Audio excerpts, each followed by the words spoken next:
কিচেনে আপনাদের সবাইকে স্বাগত। আজকে আমি আপনাদের একটা নতুন রেসিপি রান্না করে দেখাচ্ছি, যার নাম হলো ক্রিম চিকেন। তো এটা বানানোর জন্য আমাদের লাগছে এখানে চিকেন, আমি পেঁয়াজ কুচিয়ে রেখেছি কিছুটা, টক দই, 3টে এলাচ, গোলমরিচের গুঁড়ো, শুকনো লঙ্কা, কসুরি মেথি, আমুলের ফ্রেশ ক্রিম আছে, বাটার আর জিঞ্জার গার্লিক পেস্ট। তো এটা আমাকে বানাতে গেলে প্রথমে টক দই দিয়ে চিকেনটাকে ম্যারিনেট করে 30 মিনিট রেখে দিতে হবে। তো আমি প্রথমে টক দই দিয়ে চিকেনটাকে ম্যারিনেট করে নিচ্ছি।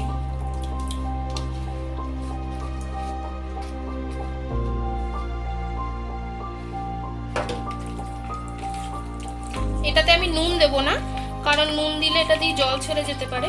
তো সেই জন্য আমি এটাকে শুধু ম্যারিনেট করে 30 মিনিটের জন্য রেখে দিচ্ছি। আসছি 30 মিনিট পর। 30 মিনিট আমার হয়ে গেছে। 30 মিনিট পর দেখুন আমার মাংসটা ম্যারিনেট হয়ে গেছে। এবার আমি কড়া বসিয়ে দিয়েছি। কড়াতে আমি বাটার দেব। বাটারটা আছে আমার 1 চামচ বাটার, আমি দিয়ে দিলাম। আঁচটা আমার কমেই থাকবে। এরপর আমি এর সাথে একটুখানি সাদা তেল অ্যাড করব।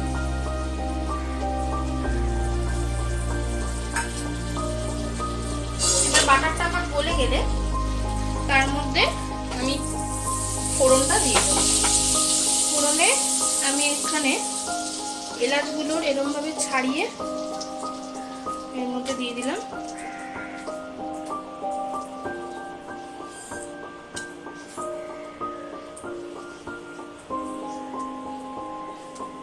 এরপর আমি শুকনো লঙ্কাটা দিয়ে দিলাম। দিয়ে এবার একটুখানি আমি নেড়ে নেব 2-3 মিনিটের মতো।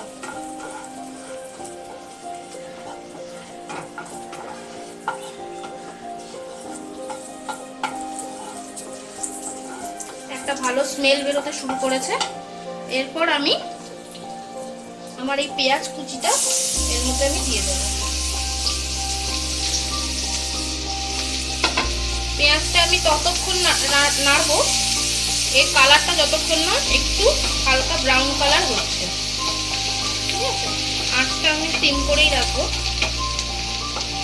5 থেকে 10 মিনিট মতন আমি পেঁয়াজটা নেড়ে নেব।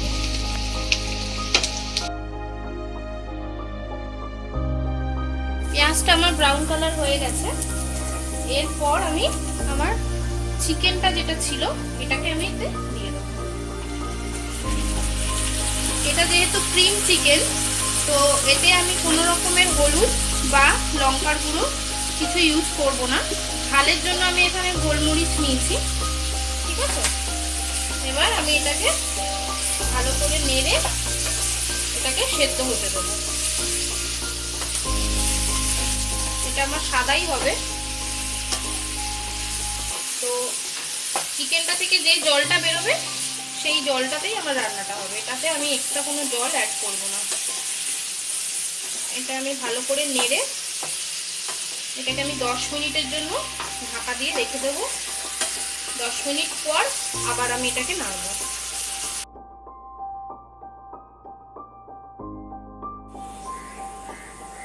আমার 10 মিনিট পর আমি দেখছি আমার চিকেনটা, দেখুন অনেকটা জল বেরিয়ে গেছে আমার চিকেনটা দিয়ে। এরপর আমি এটা নেড়ে একটু আঁচটা বাড়িয়ে দিচ্ছি। এরপর আমি এর মধ্যে আমার গোলমরিচের গুঁড়ো যেটা ছিল ওটা আমি দিয়ে দিলাম।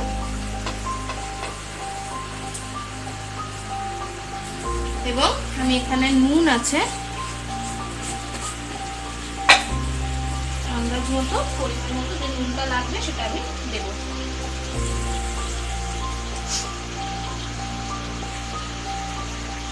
নুনটা দেওয়া হয়ে গেল। এবার আমি ভালো করে নেড়ে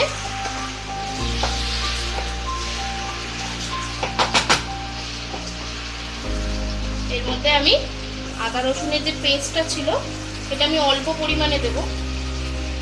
আমি অল্প অ্যাড করে দিলাম। এবার ভালো করে এটাকে কষতে দিতে হবে যাতে আদা রসুনের গন্ধটা চলে যায় এবং মাংসটা যাতে আরেকটু ভালোভাবে সেদ্ধ হয়ে যায়।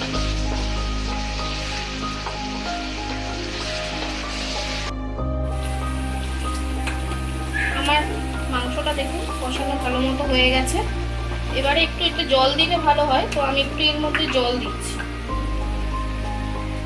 যেরকম আপনারা গ্রেভি খেতে পছন্দ করেন সেরকম একটু জল দিয়ে আঁচটা বাড়িয়ে এবার এটা আরেকটু ফুটুক 10 মিনিট মতন। তারপর আমি আমার বাকি যে ইনগ্রিডিয়েন্টসগুলো আছে সেগুলোকে আমি অ্যাড করে দেবো। দেখুন আমার গ্রেভিটা আমাদের এই গ্রেভি রাখলেই হয়ে যাবে। এবার এটাকে আমি কিছুক্ষণ ফুটতে, আমার চিকেনটা দেখুন ফুটে গেছে, ভালো জলটা ফুটে গেছে। এরপর আমি এর মধ্যে আমার যে আমুলের ফ্রেশ ক্রিমটা ছিল সেটা আমি একটু শেক করে নিচ্ছি। শেক করে নিয়ে এবার আমি এর মধ্যে দিয়ে দেবো।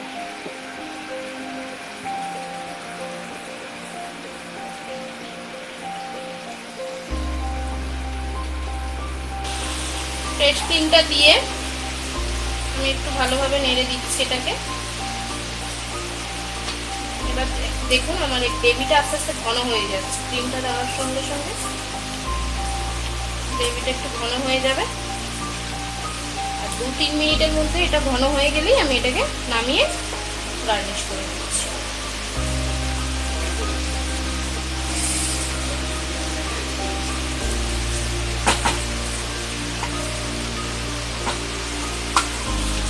আমার চিকেনটা রেডি হয়ে গেছে। এবার আমি এটাকে ঢেলে নিচ্ছি।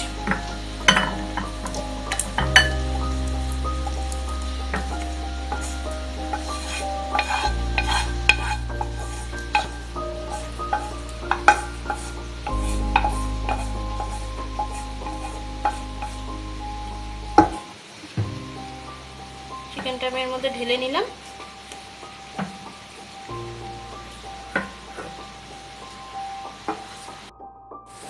রেডি হয়ে গেছে আমার চিকেনটা। এরপর আমি এটাকে একটু গার্নিশের জন্য আমি এখানে গোলমরিচ রেখেছিলাম আর যে কসুরি মেথিটা রেখেছিলাম ওটা আমি দিয়ে দিচ্ছি।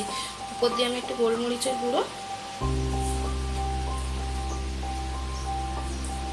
আর একটু যে কসুরি মেথি ছিল এটাকে আমি একটু হাতে এরকমভাবে ডলে নেবো। ভালো করে ডলে নিয়ে ভালো করে ছড়িয়ে দেবো।